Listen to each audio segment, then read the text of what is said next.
Okay, we're recording. Okay. Should we go ahead and start then?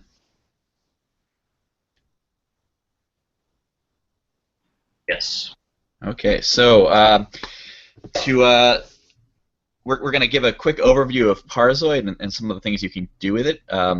The first section is going to be a recap of a talk I gave at Wikimania this year, where I did some live coding and I got people to write an actual application that uses Parsoid output in real time. So this will be a somewhat abbreviated version of that, and at the end I'm going to throw over to Subbu, who will go over some of the installing Parsoid, using the command line stuff that this talk doesn't cover.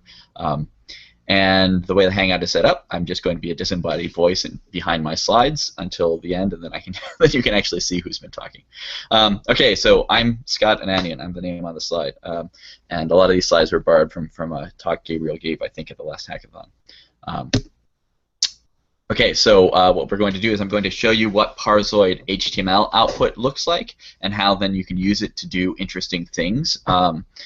And then I'll show you how you actually get that Parsoid output, and then I'll show you put the pieces together. And we will probably not talk about using compressed dumps of Parsoid output, but we could if you really wanted to. Okay, so first, before we dive in, these are some of the places which already use Parsoid output. Visual Editor, of course, is the sort of flagship use. It's an HTML editor that uses Parsoid both to generate the HTML corresponding to the article, as well as to serializing it back to wikitext in the end. And the cool thing is that Parsoid is bidirectional. It can convert wikitext to HTML and back. Flow is a HTML native application that we've got that they've built, right? So it natively stores the HTML. It allows you to edit the wikitext, but it does it by converting the HTML to wikitext and back. The native storage is all HTML storage. Kiwix is an offline editor. It uses the HTML output from Parsoid and then massages it for offline use. It's a lot easier to sort of do some of the transformations Kiwix needs to do, chase down resources needed and whatnot, starting from the Parsoid DOM. OCG is the backend which generates PDFs and plain text output from Wikipedia pages. If you see the download as PDF option on the side, and that is also using Parsoid format HTML. The content translation server uses this. The edit protected helper gadget uses it to edit template parameters. Google Knowledge Graph uses it when they show the summaries of articles on your Google searches. There's a bot called Batea, which uses Parsoid output for checking citations for Wiki Project Medicine, and hopefully you. I mean, that's the point of this talk is to imagine new uses from the reading side that we can use. Maybe a better printable page output, maybe new wiki front ends for experiments. 2 days ago, I implemented a Telnet server that emits Wikipedia articles over Telnet using Parsoid format HTML, so the sky's the limit. Okay, so what does it look like? So here we see the sort of basic thing of wikitext, a link, right? The top line, I think you can see my cursor, shows the wikitext, which we all know and love, and here is the HTML that corresponds to it. And the interesting thing here is that it has a rel tag which says that this is a wiki link to allow you to easily pull out links which are to other articles compared to links which are to other sorts of resources. And here's a simple jQuery expression which you can use to easily get all the wiki links on a given page from a given article, from a document. And then there's the corresponding one for external links. So an external looks like this, and the rel tag is xlink instead. So now I can quickly pull out all the external links on a given page. And I can style them using CSS and do other things, of course. Page properties also show up as HTML link tags. So category tags, I can pull out all the categories from a page like this. And I can also add them back to a page by adding new link tags and then asking Parsoid to serialize that back to wikitext. Even sort of esoteric things like this is a page property which says don't display the table of contents on the page, on the article rather. And again, a jQuery expression which will pull that out from a page, let you know if it's there, and all these other esoteric page properties can be done the same way. Images get a little bit more interesting, they look like this. So this is the wiki text at the top, and you see there's an image option left, and there's a caption. The Parsoid output always has this fixed format. There's an outer figure or span wrapper, which has a type of MW image. There's an inner link, and this link becomes a span if there's no link on this image, so that you always sort of see the same tree structure when you're trying to pull out the pieces of this. Then there's an image tag. We don't actually implement non-audio or video resources, but those would be audio or video HTML tags when they're implemented. There's a resource attribute, which tells you the sort of Wikipedia name for this resource, the article name, if you will. And here's a URL to the thumbnail or the sized version of the image, and then the width and height. And then there's a fig caption tag, and again, this could be a span if this figure is displayed in an inline context where a block element like fig caption is not necessary, but it's always in the same place in the tree structure. So again, here's a jQuery thing which will pull out all the images in a page. And you'll notice the figure is for all the block images. The inline images will be span tags, but this type of query will get all those. And then it gets even more exciting. We can pull out all the templates in a given page. So here is an inclusion of the template foo, and that becomes a span with type of MW transclusion, and it's got some detail. Data MW tells you all about the options or the arguments to that template. There is an about attribute and all these things which ties all the tags relating to this particular transclusion together. So MediaWiki transclusions can generate more than one element. If it does, they'll all share this about tag to let you pull them all out, and the ID lets you identify what that transclusion is. And again, here's a query which will let you pull out all the template uses in here. And with a little bit more work, you can get the name of the template and the arguments and so forth. Oh, right, so this is the data MW that I promised. It tells you the parts. The target tells you the name of the template. So this is embedded JSON in here. So what you need to do to find instances of a template named foo, you do this query to get all the transclusions. You load the data MW attribute, parse it as JSON, and then look for the WT or the href property of that target to pull out the actual name, and then the parameters. And there's lots more. Well, there's lots more because there's lots of corner cases in wikitext, but all the details are on this page on MediaWiki DOM-spec, which tells you for every wikitext construct what the Parsoid format HTML is. So, for example, images have a lot of possible options. This is the segment from that page which describes all the possible image options and what sort of HTML they generate. And if you find something which is not documented on that page, which there really shouldn't be, let us know and we'll fix it. It's intended to be a complete resource. So how do you actually get Parsoid HTML? Well, the easiest way is via the Wikimedia REST API, and it's nicely documented, so we'll just pull that up. Every Wikipedia has this. I could change EN here to ES or DE or even I think Wikisource and some of the other projects, and it's nicely documented. So these are all the different queries you can do on this API, and if I click on one, it will tell me exactly what that query does. So this query retrieves the latest HTML for Parsoid format HTML for a page title, and I can specify an optional revision. So let's look at the, here's an interesting one. We'll look at the page for OLPC, since I used to work there. Down here, try it out. It will show me a query that I can use in the command line to duplicate this. This is the URL it's fetched, and I could fetch this in a browser as well. And this is the HTML that it generated. So the interesting thing here at the end is OLPC is actually a redirect. So the contents of this page are just a very simple link tag with the page property redirect, which tells you what the real page I wanted was. So if I go to a page which isn't a redirect, like the page for Moon, and try it out, I'll get a much larger response with all the content from the Moon article. So this is an easy way to look at what Parsoid output is for a given article. If you ever have any questions about that or construct, you can make something in your sandbox and just ask Rest to render it for you. And it's also the API that you'd use to actually get this content to do useful things, and is well supported by the services team.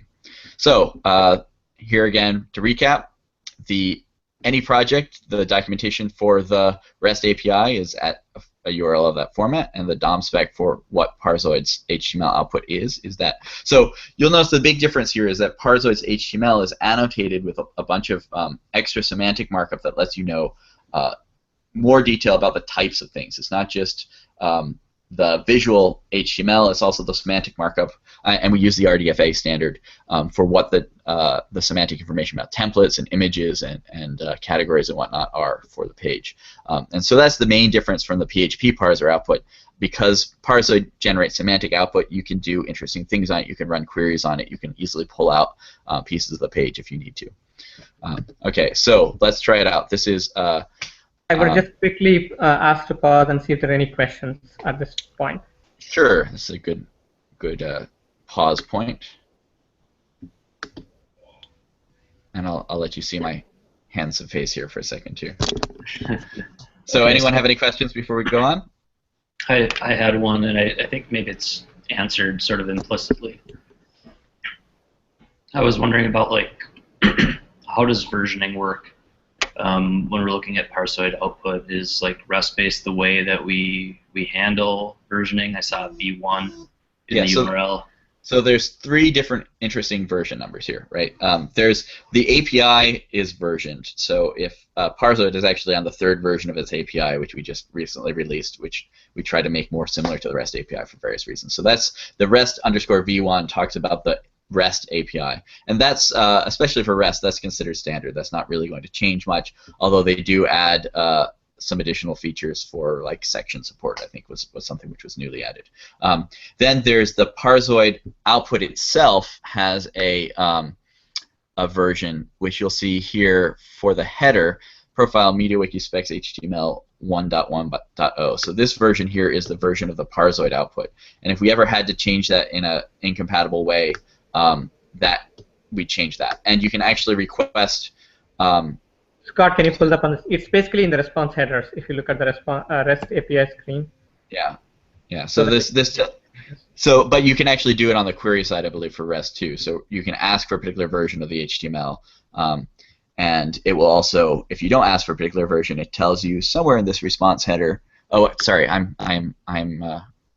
need to screen share so you can actually see what I'm busy looking at it without sharing the screen. Okay, so this is what I was showing up here when I did the request. The REST-based API added this accept header here, which said what version of the HTML Parsoid format I wanted. If you don't include that header, it just gives you the most recent version. And then in the response headers here at the end, it should tell you on the content type here what version of the Parsoid format it generated. So we've actually been very careful about that, and we haven't needed to bump that Parsoid version for a while. Most of the changes that we've made have been backward compatible, where we'll accept old style output in the serializer, or they're adding features that we didn't have before and don't break anything. But we do have the ability here to version the Parsoid output, and to even so the 3rd version. So there's the API version, there's the Parsoid format version, and then there's the revision of the page, of course. So I can ask for a specific revision of the page as well. And so this lets you, in theory, generate current format Parsoid output for old versions of the page, or even fetch old versions of the Parsoid output for pages. Although that's something that we haven't had to do yet, but that's all in the API. Does that answer your question? Yeah, that's awesome. Does anyone else who's on the call have a question? Just unmute yourself and ask if so. I had a pretty vague question to ask, and that was, we're looking to work on REST-based for purposes of mobile apps, and that means we're generating JSON responses. So we're using Parsoid to kind of give us a nice starting point and selectors to pull out the appropriate data, and then in some cases some light transformations on that information. With that in mind, do you have recommendations on the general operation of Parsoid HTML output to JSON, and then perhaps the more specific use case. Is there any thoughts that come to mind on that? So I'll say we view the Parsoid representation as a data representation. It's the abstract syntax tree for the output. So I think a number of people have asked for sort of JSON native output, which doesn't make a lot of sense to me since you need to parse it anyway. On the other hand, the idea that you take Parsoid DOM output and then massage it somewhat to get some other format, some tweaked format, some mobile format, or just some information about the page or whatnot, comes up pretty frequently, and we've had the idea of various post processors that might be done to those might actually be best implemented in REST-based, but the idea that there might be post-processing that certain clients would need to do on the Parsoid output has been discussed, but we don't have anything concrete yet. So the most concrete example of that is for reading purposes. Say you want to, in the standard PHP output, the stub article, or we'll just say read links. Read links and stub article length are user configurable. So you might want to take the Parsoid DOM output, take the user's preferences, and combine them to add some kind of style to the stub articles less than a certain length. Right. So that's not in the standard Parsoid DOM, and it's not really cacheable output, but there might be some way of integrating that into REST-based so that that transformation can be done on demand for you. And similarly, if I'm understanding your question right, you might be able to sort of add a stage to the REST-based API to take the Parsoid revision for something, do a transformation to extract only the information you want, and then save that as JSON format. So REST can serve lots of different formats. Is the caching / storage intermediary for that. Does that answer your question? It gives me some good background. Thanks. Okay. Does anyone else have questions? I have a kind of half question, I guess. I was just curious if Parsoid's able to annotate bits of HTML that come from templates. So one thing that bugs me about wikitext is sometimes it's very tricky to trace back HTML to the template that generated it. So for instance, like, on page like San Francisco and page, I don't know, like London, they both have like an info box template, but it might be some like particular template that implements info box, and it's sometimes difficult to tell whether they generate anything. So this is a really interesting question, and the answer is yes, it certainly can. We have patches to actually generate that all in one bundle, but we haven't turned them on because they turn out to bloat the Parsoid output too much. Most people don't care to dive into the templates, and places like Visual Editor, which do, prefer to do that sort of on demand as you open the editor for a template, then it will ask Parsoid again for the sort of next level down. So this here is a JavaScript interface, and the example for that includes a sort of deep dive of this sort using Parsoid's JavaScript APL. So this has a sort of cute interface, which is modeled after the Python package MW parser from hell, but it does all the sort of recursive descent for you, so that I can just take a template and sort of recursively look at the parameters for it, and if one of those parameters is itself a template, look at those.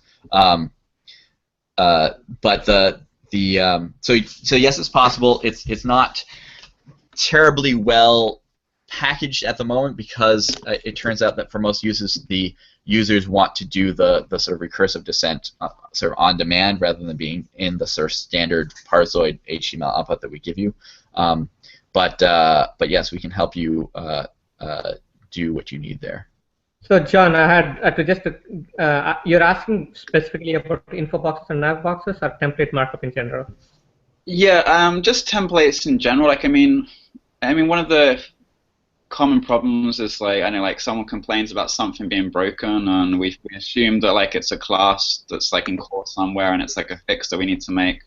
And then after like lots of debugging, we realize that actually this class is provided by some template, and it's like a wiki construct. The error is actually in like that common CSS or whatever. I guess where I'm most interested though is we've talked a lot about how there's lots of HTML that we ship to users that we don't actually show. We hide in CSS because it just has rendering issues on mobile. So navbox has been a great example. And I was just curious, about whether with Parsoid potentially we could say you can render everything apart from this template, which we know is a problem. But let me know the template is there, so I can maybe do something clever there, like substitute it for something else on the client. Right. So I mean, Scott already showed you the DOM spec, which already marks up the HTML it generates. Yeah. So here's look at the DOM and just right there.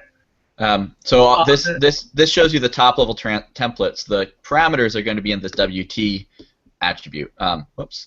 And there is a command line option you can give to Parsoid to actually generate an HTML attribute here, which will be a completely parsed version of the Parsoid parsed version of the wikitext, which you can then sort of recursively descend to find out if there are other templates inside this template. But if you just need top level templates, this will do what you need. And then, as I was saying, what the sort of recurse on demand stuff does is when Visual Editor opens a template, it then asks Parsoid for the rendering of the wikitext strings here, unless you edit those recursively. Right. So the second part is, I think you're probably asking about resources, right? Things like modules, CSS. Is that what you're asking about, or am I? Not too much. No, I mean, really, the exciting thing to me about Parsoid is potentially replacing the template. I mean, so say an info box, it's a template name and some parameters. In theory, you could create some other way of rendering that's more mobile friendly, that completely ignores the default template. Yeah, you should have gone to my Wikimedia talks, because my other Wikimedia talk was about exactly that. But it's a little out of scope for this. There are lots of crazy ideas for templates, and info boxes for that matter too. So it sounds like it's possible. I guess that was all my question was around. There's some sophisticatedness around template rendering. Yeah, no, the idea is definitely to emit more semantic markup for info boxes in particular, and also for templates. Right now we have a lot of the templates on Wikimedia are what we'd call unclean, in that they generate unbalanced HTML output, and that causes a number of issues with being able to efficiently update them and whatnot. So and again, it's like a whole talk in itself, but there's proposals for creating sort of better template mechanisms that emit well-balanced HTML and sort of clean stuff, separating data from presentation. There's also separate sort of works on info boxes in particular, especially generating info boxes from wiki data, which then lets you re-render them. And a lot of people sort of want to take the wiki. So the third step of that is the idea that an article is not just one page, it's a collection of resources, which are then sort of styled at render time. So when you pull up Moon, what you get is there's wiki text for the article text, but there's also something which tells you all the info boxes associated with this, and maybe some other components. So then on mobile, you throw some of those components into a sidebar. On desktop, those components get rendered in line in some way. And you also sort of separate things like categories out, so that they're not embedded in the body of the article. So that Brian Vibber, I think, is mostly behind that work, which I think is probably the best answer to the sort of info box styling question at the moment, and just that it lets us sort of rearrange the content of the page in a more flexible manner. But yes. Okay, cool. I want to do a time check. Subbu, are you going to have enough time to be able to do your portion of this, or is there time for more questions if people have them? You're muted at the second. Okay, sorry. So I was saying let's do this on demand based on whatever is most useful. So I don't have to do the parse JS script if that's not useful. So let's see what questions people have and what you wanted covered. Yeah, let me give the quick coding example, and I'm going to in my actual Wikimania talk I sort of type this in real time, but I'll just show you the code, and that will give you some idea of how it's actually used in practice, and then we can return to questions, and that basically wraps up my section, and then we can go back to questions for the remainder. Does that sound reasonable? Okay, hearing no complaints, I guess I'll do that. So. Right. So trying it out. Let's build a wiki front end. So I'll show you this bit here. So this is the sort of minimal example that uses Parsoid HTML. Can you show your screen? Did I remember to turn on screen sharing? Yeah. No, I didn't, did I?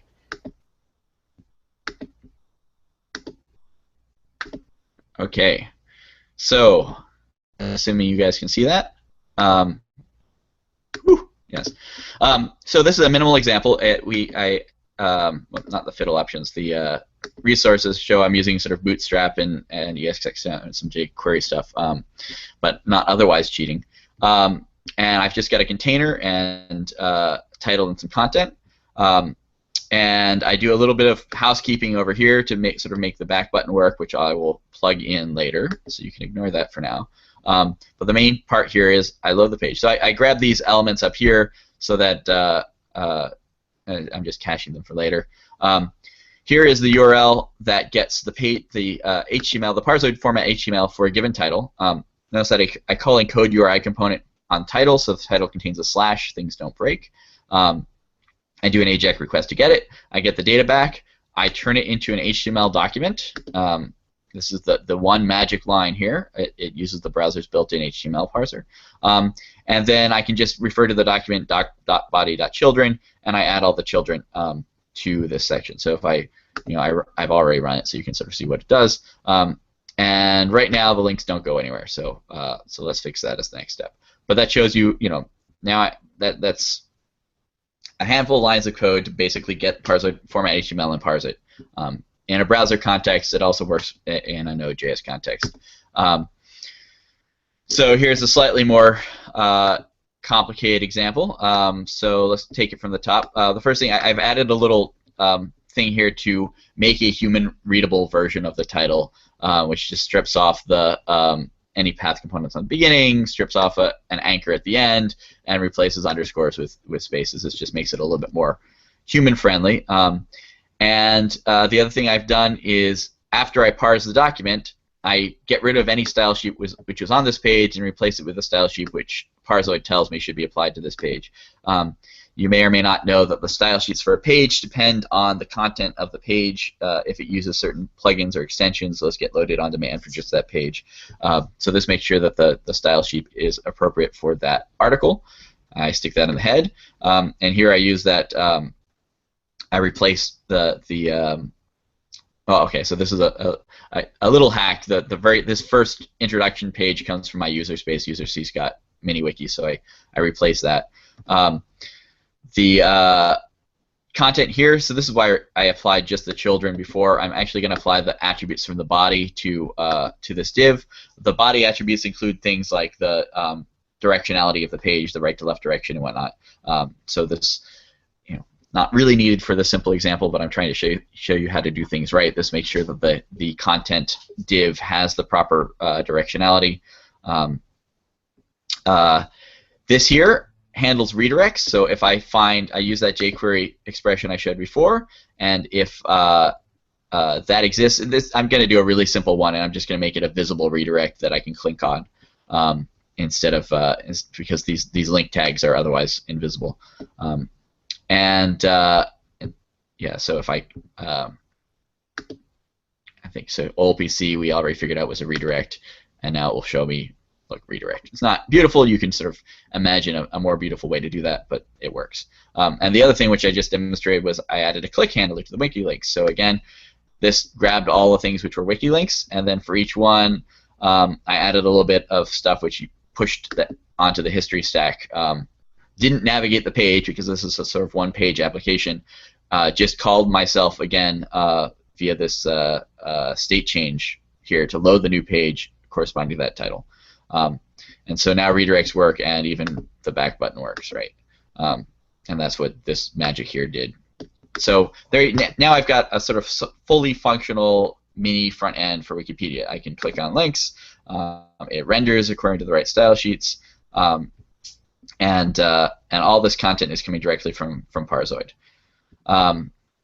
Great. So this is the speedy version. So that was a wiki front end in what is it, 40 lines of code, right? and now let's make it offline, right? So I'm going to use this Mozilla project called Local Forage, which just papers over some of the differences in local storage infrastructure. And so what's different? I have a queue of requests. So some of this complexity I sort of built on demand in the first version of the talk, but it turns out what I'm going to do is when I get my content back, I'm also going to cache all the links on this page. I'm going to call this add to queue thing. So again, I grabbed all the wiki links at the same time I added this handler. I also extracted the title and added to queue to load them all into storage. And here at the beginning, before I displayed it, when I fetch something, when I load a page, I look to see if it's there, and if it wasn't there, I load it on demand. Otherwise, I just use the cache version from this local storage. And I added a queue here because otherwise you'll see that it can sort of make your interactive performance crawl as it tries to load all the pages linked from this page at once. I think that's the only difference here. You can go to this example yourself and play around with it to sort of see how it works. But now I've got an offline browser. I added a little icon up here to show you if it's offline. So it loaded this on demand the first time.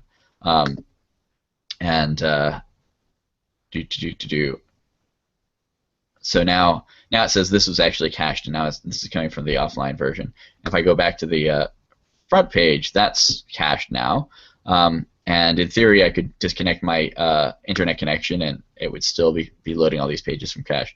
It should also have gone through, and when I loaded this page, it started queuing all the queries for these other ones. And I think if I look at the console, I think I left in a console.log to let you see all that stuff happening. So this is yeah, there you go. Okay, so look, it's going off in the background, loading all these links and caching them offline, like a reasonable offline browsers from Wikipedia in not very many more lines of JavaScript code. This version doesn't show me the line count. But again, so this is using the sort of Parsoid.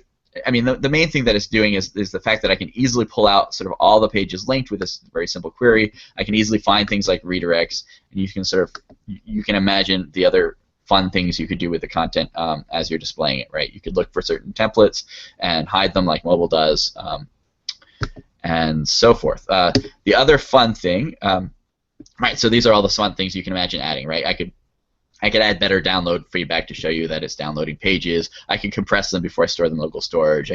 I'm spidering to depth 1. I could change that. I could add a sidebar. I could add whatever fun features I wanted. You could embed Visual Editor. Visual Editor has a standalone mode as well as an embeddable mode, so you can add offline editing, which would be a fun hack to do. And of course, you could add better UX, better article layout. The idea is this is a starting point. You can go and start playing around with what you can do with Parsoid output on the client side. So the other fun thing is that Parsoid is bidirectional, right? So it will not only convert HTML to wikitext, it can convert, no, sorry, I said that wrong, but you get the idea. So this is the world's simplest visual editor clone, right? So I've got wikitext, and when I type in my wikitext, it shows up here in the HTML box, but this is a content editable block for HTML, and so I can also type in here and it shows up in wikitext in real time. So I can boldface this, and the tags show up, and now I've got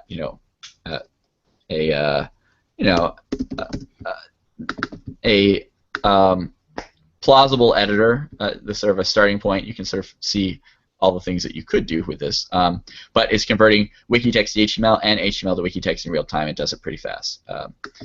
And the code for that is. Maybe you should probably pause for questions again to see if this is. Yeah, I think this is my last demo, so I'm going to pause for questions in a second. But I'm showing you this is the code that goes wikitext to HTML, and this is HTML to wikitext, and you'll see it's just a REST query like we did before for the simple browser. And it works in both directions, right? So that is that, right? We're not going to talk about offline dumps, but you could imagine that, and I think that is the end of what I've got. So we'll pause for questions, and then we'll throw back over to Subbu to talk about some of the installation stuff, if time permits. Okay, does anybody have questions?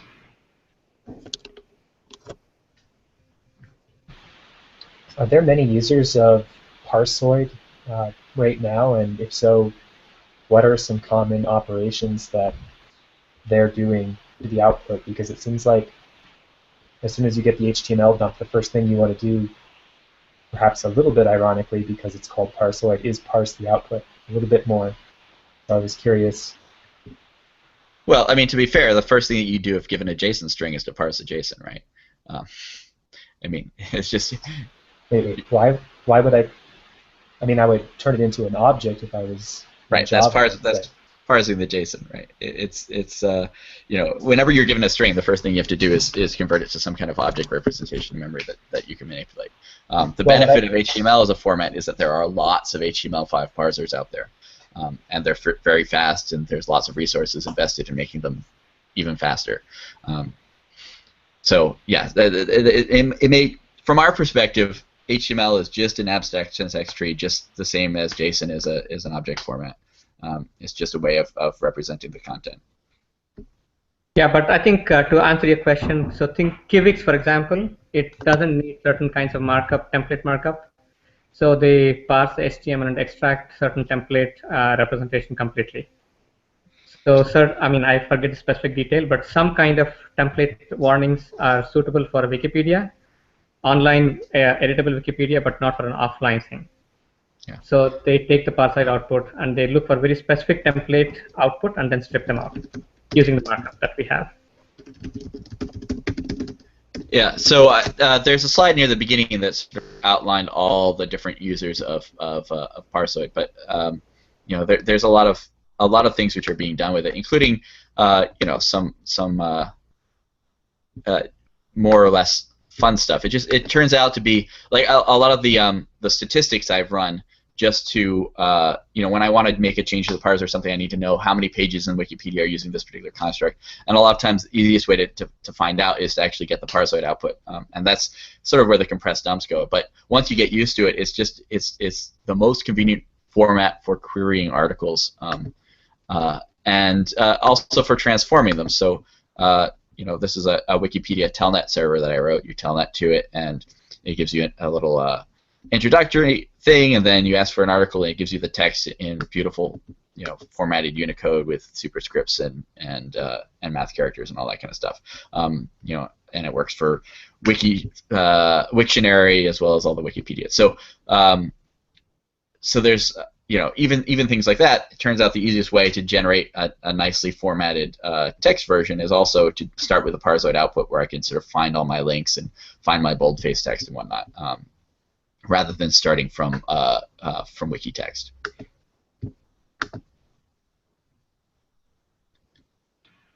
Okay, I asked a question in the chat and got an answer there, but I wanted to kind of capture this via video and audio. So I was curious about, like, if we want to enrich the response, like,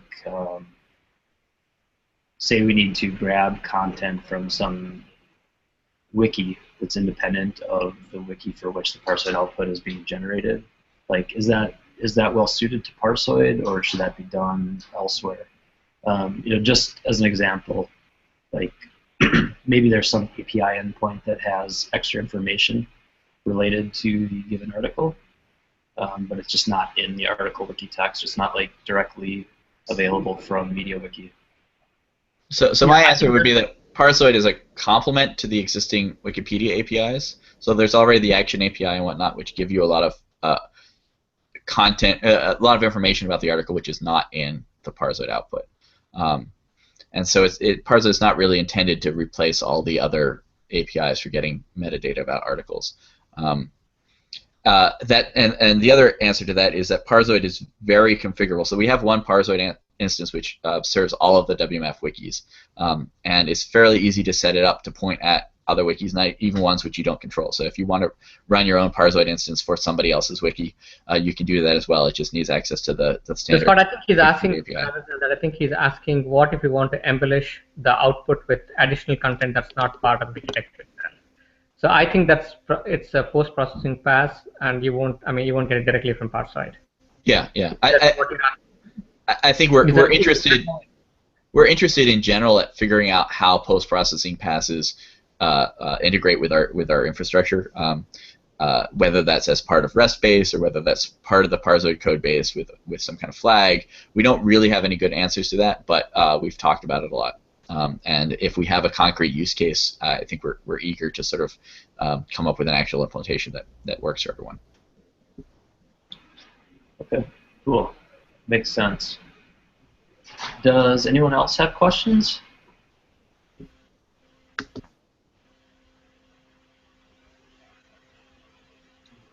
Okay, we have about 5 minutes left on this Hangout. Subbu, is there anything that you'd like to kind of show? I had originally thought that, I think, let's see, I had one question. Anything that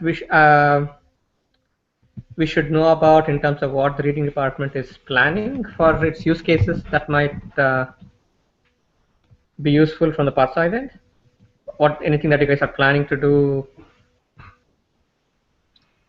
Yeah, there are several things going on, and it might be easiest to call out a few people on this stuff. So, Dimitri, are you available right now to maybe speak first to like the Android side of things?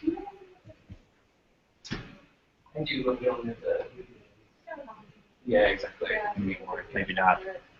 Let's skip over to John. John, could you speak to some of like the web layer stuff that might be coming up? Yeah. So the biggest issue we have on web right now is the amount of HTML we send to the client. We also have like a lot of legacy code which does some horrible regexes on the existing HTML before sending it to the client so that we can support section collapsing.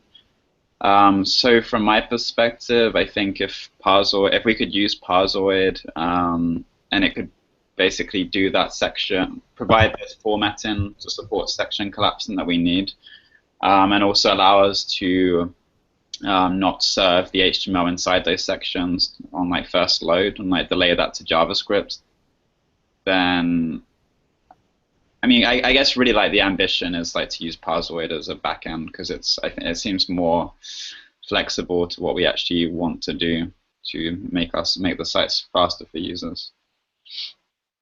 Yeah, I think this is actually a good use case for the discussion about adding extra information too. So if you look at the REST-based API, you'll see they've already got some endpoints for getting section format data specifically for that case. So they're doing post-processing of the Parsoid output in REST-based to separate out the sections, for example. So I think that's a reasonable sort of model for going forward for how things like that might be done. Yeah. So specifically, are there things that are already not there in the output that is kind of not letting you use it? I guess like a good first step is to look at that link that Sam's posted in the chat. If Parsoid can do everything that piece of code can, and it can scale to like all our mobile traffic, then it's a no-brainer for me that we'd switch to Parsoid and like delete that code. Yeah, so the thing that Sam linked to is mobileformatter.php, which is inside of the mobile front-end extension. If you're watching this video, you can find the mobile front-end extension on garrett.wikimedia.org as well as GitHub. So you want to take a look at that. I think there might be like sort of a question that's implicit here, like does it make sense to try to get the Parsoid output from within MediaWiki PHP extensions, or does it like make more sense to kind of abstract that stuff away from those extensions and implement it like in its own tier? Take care of the transformation and presentational stuff, like the different part of the Wikimedia infrastructure. Yeah, so you could definitely get it from within PHP. The virtual REST service in a MediaWiki core already exists to sort of do that for you. And that's how Visual Editor and Content Translation and Flow all get it. They don't do much manipulation of the HTML output in their PHP. They mostly get it and then just pass it to their client-side code. But it's certainly possible to do manipulation. I think the big question there is doing the HTML5 pars in an efficient manner, and Tim Starling, I think, uses the built-in XML parser for that. So there's a related project that Tim's working on right now to do the tidy pass of standard MediaWiki as an HTML5 parse and reserialize.